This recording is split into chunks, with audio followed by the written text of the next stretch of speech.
এখন আমি এয়ারপোর্টে ফ্লাইট ধরবো, কিন্তু তার আগে 10টা সিকিউরিটি মেজার্স যেগুলো পদক্ষেপ আপনি নিতে পারেন, নেওয়া উচিত এয়ারপোর্টে যে কোনো ধরনের সাইবার অ্যাটাক থেকে বাঁচতে। তার প্রথমটা হলো পাবলিক ওয়াইফাই এড়িয়ে চলুন। দ্বিতীয় হচ্ছে ভিপিএন ইউজ করুন। অটো কানেক্ট বন্ধ রাখুন। জুস জ্যাকিং অর্থাৎ পাবলিক ইউএসবি পোর্ট থেকে সরাসরি চার্জ দেবেন না, চার্জ পোর্টের মাধ্যমে ডেটা চুরি হতে পারে। আপনি নিজস্ব একটা ব্লকার ইউজ করতে পারেন, নিজস্ব চার্জার ইউজ করতে পারেন। নিজস্ব চার্জার সবসময় ব্যবহার করুন। আর স্ক্রিন প্রাইভেসি ইউজ করুন। ডিভাইসটা লক রাখুন, খুব জরুরি।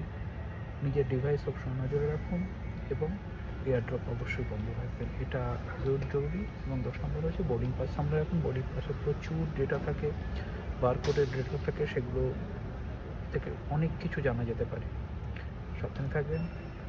আমি ল্যান্ড করার পর আরও টিপস নিয়ে আসছি।